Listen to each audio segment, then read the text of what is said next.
I always knew the answer to everything is raw action. The answer to everything has always been raw action. My dad had a tweet about this. He said that raw action solves all. And he used to say this. I'll give you an example. If you're a farmer and you need rain for your crop and there's no rain, you can sit there and say there's no rain, we're all gonna starve. Or you can stand up and do a rain dance. Now, will your rain dance work? Perhaps not. Perhaps the rain won't come. But I would argue that you're better off standing up doing that rain dance than just sitting there waiting to die. You have to do something. Raw action solves. So when I was broke, I was never like, I'm poor, what do I do? It was, I'm poor, I have to do something. If I was broke, I'd go for a run. That's why I was such a great fighter. If I was broke, I'd sit there and go, I'm actually poor. How do I make money? Don't know. Where can I get some cash? Don't know. What work can I do? Don't know. I'll just go for a run then. And I'll just go for a 3-mile run. You just have to say, well, I have to do something. I can't just sit still and die. A lot of people are happy to just sit still and die or to go to sleep and take a nap. Well, if that's what you want to do, then you can say a loser. That's fine. I'm glad there are losers, because if everyone had Lamborghinis, my Lamborghini wouldn't be fun to show off. I need you to look at it and feel the deep pain in your heart of regret and failure. That's the whole point of it. I need to drive my Bugatti and everyone be looking at it going, I'll never have one of those. And I can get all their energy and feel it all, and it makes me happy. Fantastic. So you can sit at home and do nothing. But when I was poor, I had to go for a run. I couldn't sit still or lift weights or do something. I couldn't even sleep.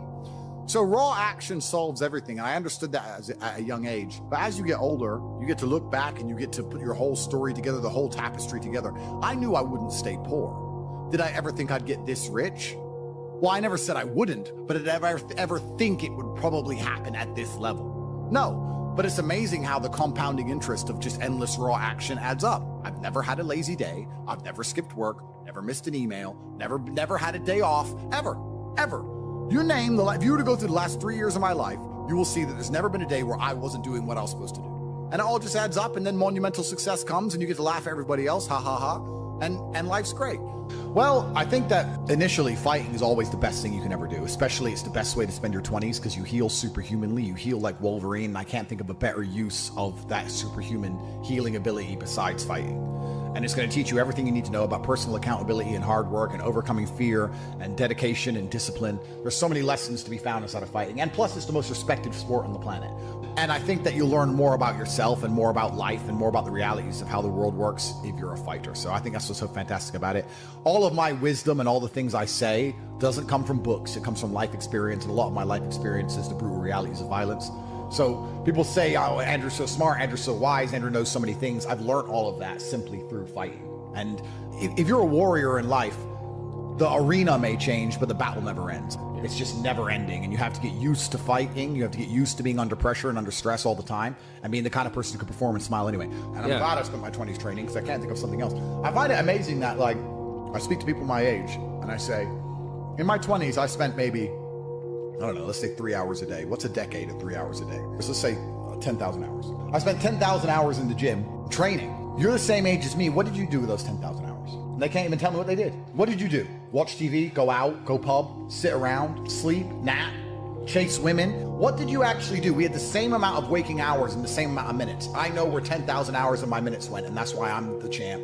That's why I have 4 title belts above my bed. That's how I spent my 10,000 hours. Tell me what you did with your 10,000 hours, which is equal to, comparable to, or superior than how I spent my time. And they can't even name what they did with any of their time. They're like, don't know.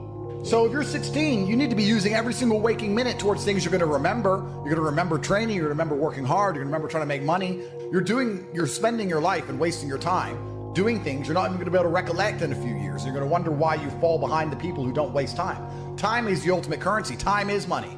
Time is also strength and power and networks, connection. Time is everything. You can convert it. It's like malleable. Time is like Play-Doh. Yeah. You can turn it into anything. You can turn it into muscles if you go to the gym. Turn it into fighting prowess if you go to the fight gym. But people have all this time and they just mush around with it. And then they're like, I don't know why, I'm failing. I wish I was successful. When you're living that type of life and you end up searching for meaning, you end up down the path of hedonism because the meaning is, I want to have as much fun as possible. But fun in and of itself, I was talking to another girl and I was saying to her that fun, she was saying to me, you know what, Andrew, all you do is work. You never really have fun. And I said, fun is haram. She goes, is fun really haram? I'm like, no, it's not. But please understand what I'm trying to say here. What I'm trying to say is when you look at what most people do for fun, Look, when fun is clubs, drinking, running around, laughing like a kid, all this, all the bad things in life, the negative haramities can be attained through this obsession with fun. If you find a man who's obsessed with work, I have things I need to do, and I feel satisfied inside when I do them. I have duty and I have work, and I have obligations to fill and objectives to meet. I feel happy when they are done. That is my fun. My fun is clearing my emails, making $2 million in the day, buying another investment property I don't need, going to bed, training hard, eating right. That's my fun. Call me boring.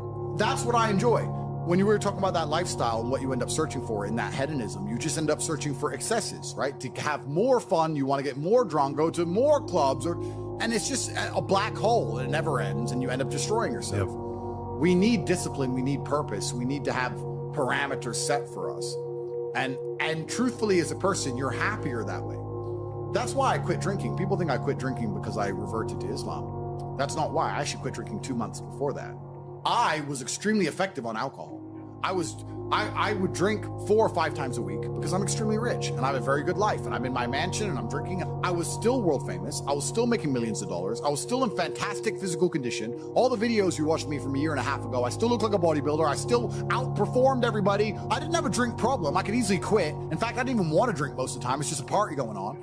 I was still monumentally successful on alcohol and I could continue to drink alcohol for the rest of my life. But I stopped because I thought, will I enjoy having less fun? Will it be fun to have less fun? Okay, that's all fun. But would it be fun to have less fun?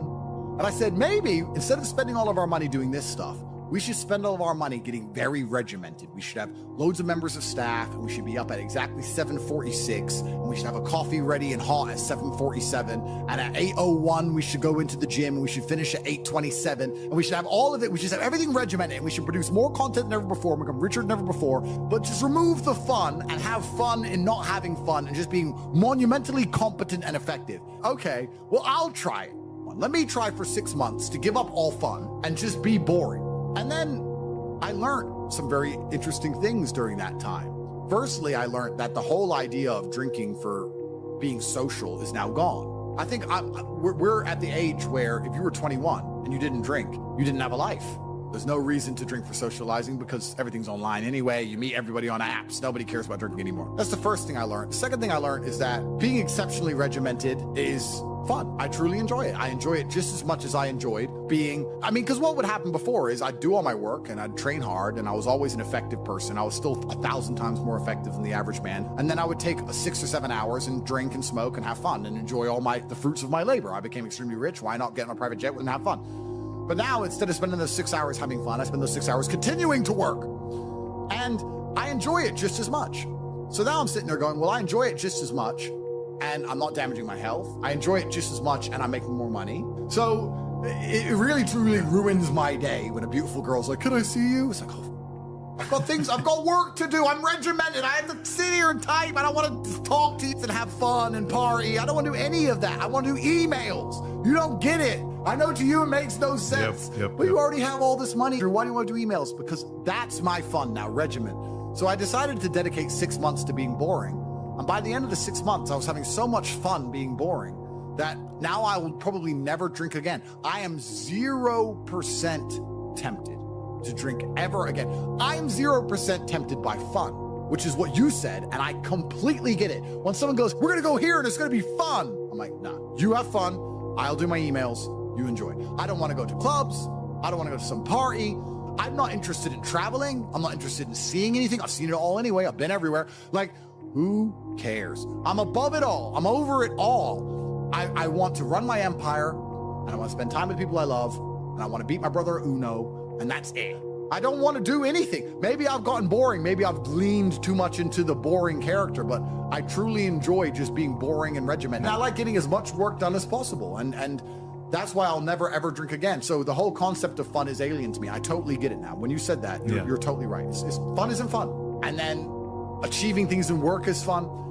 The only thing I guess I can say I do for fun is driving fast cars, but then I need to make $800,000 to buy a Ferrari. So it's still work involved, you know, there's still work involved. But I really believe God's given me one of the best lives and I can't complain about anything bad that's happened.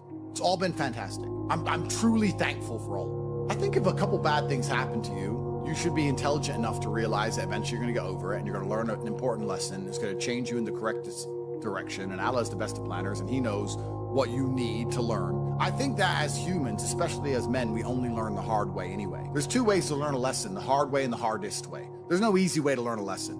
You have to learn the hard way. So God gives us lessons via difficulty. He thinks you need to learn this about yourself or this about other people. So I'm going to give you a difficult time so you can learn your lesson. Because if I told you, if I just said, hey, Andrew, this is how the world works, you go, yeah, yeah. But when I show you, when you feel it, my fight coach used to say, you have to feel it to believe it. That's why if he was teaching low kicks, he'd kick your leg off. Because you don't believe in the power of a low kick. You don't believe a low kick can be so devastating unless you've felt it. You have to feel it to believe it. So God will give you a difficult time so you learn your lessons. And the lessons are very important for you to be the person who you need to be in this life. He's the best of planners. And I'm thankful for all the lessons he's given me. He's bestowed knowledge upon me. How could I not be grateful to God for making me so intelligent and wise and the ability to look into things so deeply and come up to the right decision and basically predict the future perfectly? You have to have difficulty happening to you all the time. So when you sit and say, I want an easy life, what you're saying is you're a dummy and you want to be a dummy. You want to stay a dummy. I want an easy life and I don't want anything bad to happen to me because even though it will teach me lessons, I'm too big of I can't handle the emotional pain. I can't handle the stress. I don't want to be a dummy. I want to be smart. If I want to be smart, then hurt me. I just know that I become a more formidable, more competitive version of myself after every single bad thing that's ever happened to me. It's one less thing to fear. It's one less thing to be worried about. I've done it before. Because it's also very interesting because you talk about wisdom, you use the word wisdom, and I appreciate the compliment. I don't read books. I never read a book because I don't have time. All of the wisdom I have, all of this knowledge I speak, all of these things I say have been learned through basically difficulty of life, through professional fighting and being poor and all bad things happening to me and struggle. All of my lessons have been bad things, bad events, bad scenarios, bad situations, pain, suffering, anger, resentment. All of these horrible emotions are how I've learned everything. So I thank God for giving them to me. And anyone who wants an easy life wants to stay a dummy. What do you learn if you just get money, you buy a crypto coin, it blows up, you get some money, you go to some restaurants? What do you learn about anything? You don't. Completely. And then the thing that's so interesting is that the people who are choosing the safe option is actually choosing the most risky option. So you're not taking a safe option, you're taking a coward's way out, and it leads to exactly where a coward's way should lead. Cowards in the end do not get to enjoy the shade of the olive tree because unless you fought in the arena, unless you've been a gladiator, you never get the peace of mind and peace of heart, which is afforded from bravery. So if you choose the safe choices in life, thinking, oh, I'm going to take the safe route, you don't end up anywhere safe. The safe option doesn't work anymore. You need to take risks. You need to try and start your own business. You need to go all in on things. You need to go wild. You need to be a man who's not afraid to stand up and think, fuck it, it's all on my back and I'm going to find a way to pull this off. Because any other way, any other option in the world today only leads to a bad scenario. Yeah. The safest thing you can do are the riskiest things. That's the now scenario we're in. Every single gamble I've taken, which was seen as risky, all paid off for me because I dedicated myself completely. So how do you find happiness? Happiness is in struggle. The struggle and the size of the struggle you're facing, along with how important it is and how important you feel it is deep in your heart, is directly correlated to how successful and how happy you're going to feel all of the time. Struggle is extremely important for a man, and you should be looking to inject struggle into your life permanently. We talked about this in the past emergency meeting, because if you're injecting struggle and that struggle solving those problems lead to a positive place, once you become addicted to it, you're going to become a machine of monumental achievement. There are some very simple basic things you can do: weight training, chess, having debates, trying your very best to take care of your mother, retire her, make sure that your people who you love are taken care of. You need goals and resistance and something to fight against to live well, because the distance between pain and joy is what we experience. If you only have joy all of the time and no pain, you are not going to be happy. You don't need drugs, you don't need alcohol, you don't need parties or festivals, you don't need fun. Fun is the vector from which Satan operates. Every time you look at something which is fun, It's all just hedonistic. There's no money to be made. You don't retire your mother. You don't help the world. You don't give to charity. You don't become stronger. You don't become wiser. You don't learn anything. Next time you think of what is fun, and someone goes, guys, come, it'll be fun. Sit there, go, wait. Will it? Experiences are unique. Jail was a unique experience. Bunch of fun. Unique. Life's not about fun as a man. Life is about doing the right thing because it must be done. Now, there are some things that are fun which can be earned, and there are some things which are fun that you could do which perhaps involve skill. Driving a supercar around a racetrack is fun. It involves skill. You have to be good at what you do. Cool. But a lot of this fun that is easily accessible to everyone, because not everybody can get a Ferrari on a closed racetrack. I can, you can't, because you're poor. You do not need fun until you've already reached the highest possible echelon. So this whole idea that you need fun in your life, you don't. What you need is purpose. You need discipline. You need hard work. You need things to do which are going to benefit you and the others around you. You need duty. You need obligations. And you need performance metrics. You need people around you who are going to hold you accountable. You don't need to be waking up thinking about fun. You're nobodies. You're not important. Nobody knows who you are. You're not physically strong. You're not financially wealthy. You have bigger concerns. You're obsessed with this idea of fun. Hey, what are we gonna do this weekend? We need to have some fun. Do you? Do you need fun? Do you deserve it? Really? Have you actually gone out there in the universe and made a mark large enough that you're allowed some time off to have some fun? You don't deserve any fun. You don't need any fun. You have work to do. Your obsession with fun is holding you back. These things you think are fun aren't fun. Checking your bank balance in your house, not going out, you're not in a club, and seeing $20 million liquid is very fun. That's right. Much more fun than anything you could possibly ever do. So, although it wasn't fun to sit around and accumulate that kind of wealth, it's the funnest thing in the universe, in a way. For a man, your contentment will come from your purpose, and it will come from your competence, and it will come from succeeding objectives. It will come from completing difficult things that other people cannot complete. It will never come from the easily accessible hedonism, which you have confused for fun. If everybody can do it, you shouldn't want to do it. If everybody can go to that concert, you shouldn't want to go. If everybody can go to that club, you shouldn't want to go. You should only want to do things others can't do. The only fun I have is doing things I know you're not allowed to do. Putting my Bugatti on an A380 and flying it around the world to a racetrack, which I've rented out for only me and only my friends to race around cars. You can't do that. I can. That is fun. But if you say to me, Andrew, come to this party, and I say, well, who's there? Everyone. Oh, everyone's there. Does that mean I need to go, right? It's the event of the century. Ooh, everyone's there. If everyone's there, it's trash. So you need to sit there and go, all right, I'm being asked to do something fun. Who else can do this? And if the answer is everybody, stop. I clear my emails. I've trained hard that day. I've made a couple $1 million. I've spec'd a brand new car. I've checked on all the people I love, all the people I care about. I've donated some money to charity. My children are fed. Their mothers are taken care of. Everything is in order. Everything is in its proper place. That is fun.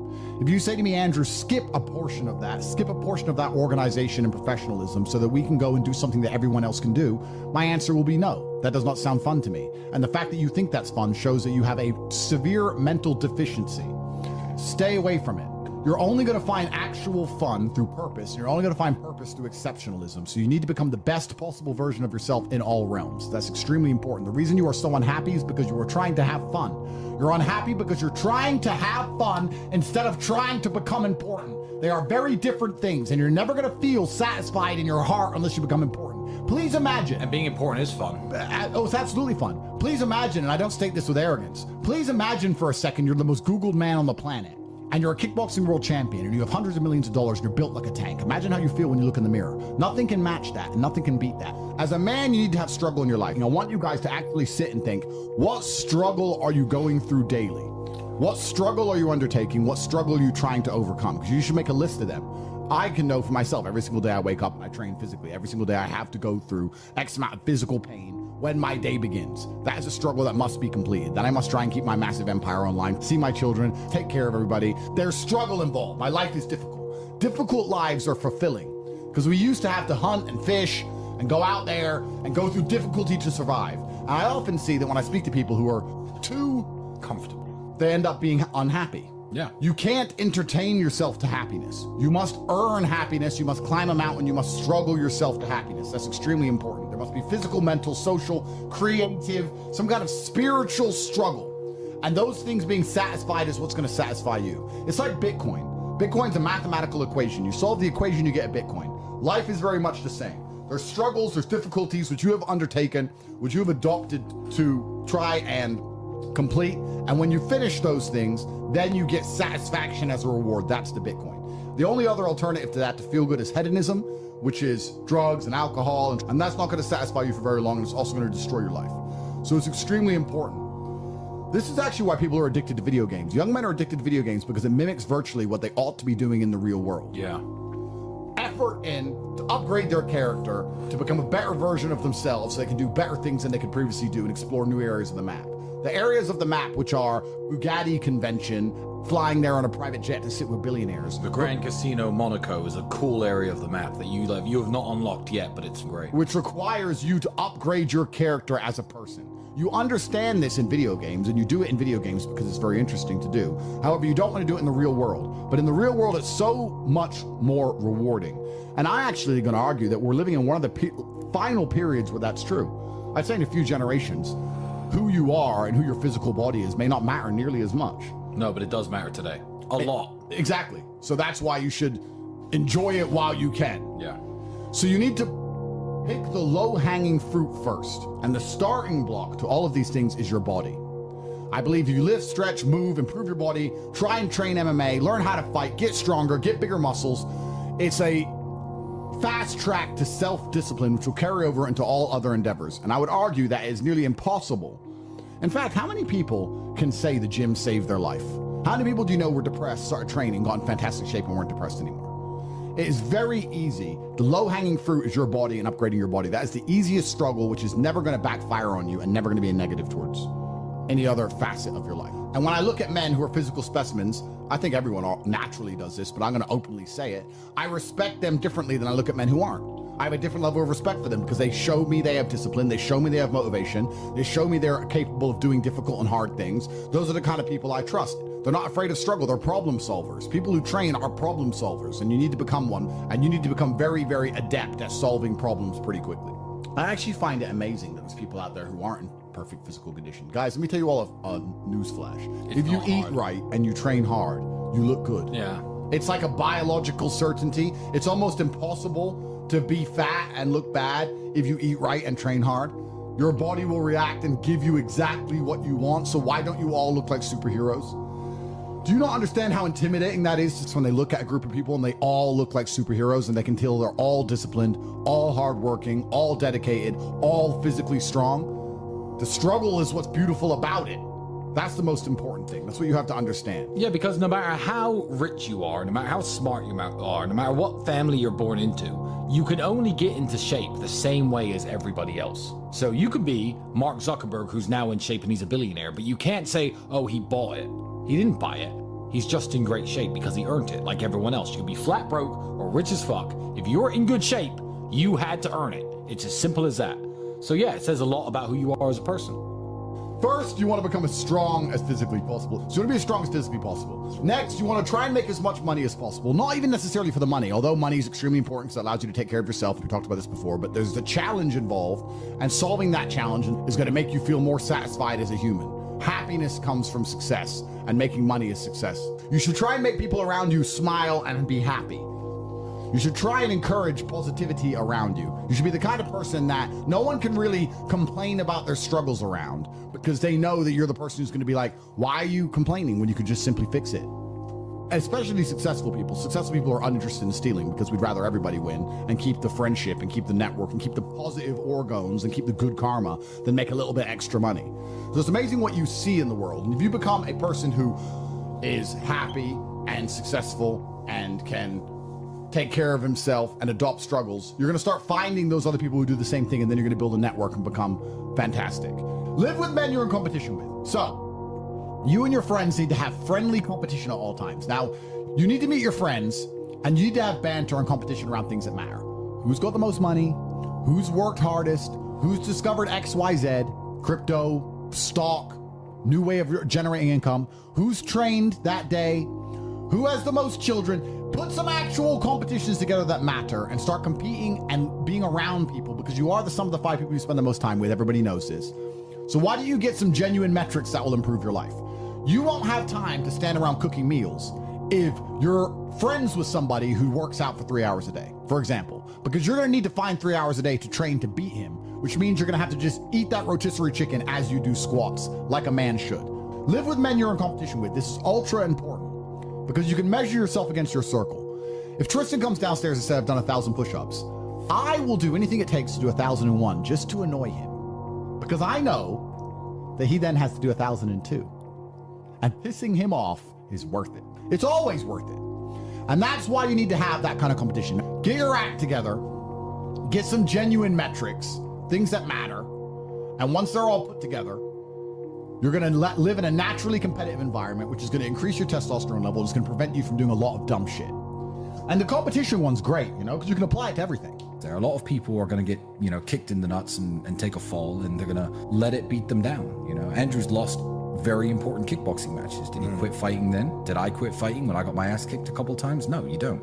You just have to continue, because in life, there are only winners and losers. There are no participation trophies. There's no, you know, stickers and everyone's invited to have a good time. You know, life is hard, and everyone in life is actually trying to play the same game. If you're a sportsman, there's a small pool of people who compete at kickboxing, professional soccer, and the bigger the pool is, the more difficult it is. Well, life is the only game where every single one of us 8.1 billion people is trying to play the exact same game. And the same game is, there's only so much money in the world, there's only so many resources, there's only so much happiness. I'm going to try to provide for my family as best as I can. And whether people say money's not important or is important, everyone's part of this game. So winning is very difficult. And you have to keep trying when you get kicked and you fall down. And that's the advice I give to every young man who listens to me. People are afraid of accepting there's a problem because then they know they have a responsibility towards fixing it. And they don't want to do anything, one, because they're lazy, and two, because they're afraid they might lose. So they'd rather pretend there's no problem at all. And I think I often say to people in a lot of my videos about a lot of other subjects that it's not always the winning and the losing. It's the fighting in the first place. And there's plenty of men in history you remember who ended up losing in the end. Napoleon, for example, who still fought, which is why they mattered. It's not, if you're only going to fight when you're guaranteed to win, then no bravery is required. And you have to fight so that you can look back on your life and feel happy that you tried to do something when you knew it was going on before it was too late. Forget about the winning and losing for now. Focus on the fight. You must wait for the moment when the opponent's mind is scattered and strike without hesitation. If you do not overcome your tendency to give up so easily, your life will lead to nothing. Objectify your demons so you control them instead of them controlling you. Fear is a reaction. Courage is a decision. You have to train your mind to be stronger than your emotions, especially your impulses, or else you're going to lose yourself. You will only be found by the devil once you are lost, and he will lead you to hell. Most of the important things in the world have been accomplished by men who kept fighting when there seemed to be no hope at all. I think it's a good motto, perhaps, for life, for everyone who's watching this. I heard it during a boxing match, and I think it was between Evander Holyfield against some guy who's not nearly as well known. And Holyfield was losing, and then he starts swinging, hitting the guy. And the commentator said, "Suddenly the champion returns with initiative and vengeance." That's a good slogan for life. You should wake up, look in the mirror, and say, "Suddenly the champion returns with initiative and vengeance." That's a good way to start your day every single day. Yeah, it is. Initiative and vengeance to become the best possible version of yourself. It's very important, and this is the last piece of advice I want to give to people at home. A lot of people go through life with a very average attitude, and they wait for their one big break. But you have to build your big break. And you're going to do that with 1,000 tiny victories. If you're watching this, ask yourself a question. When's the last time you genuinely tested yourself? When's the last time you genuinely felt challenged? Win or lose, you can be a hero if you just fight. Win or lose, you can be a hero if you make the brave decision. There are so many men of history we remember who didn't even win every time. Napoleon lost. He's still famous. His name's still etched into history. You can't escape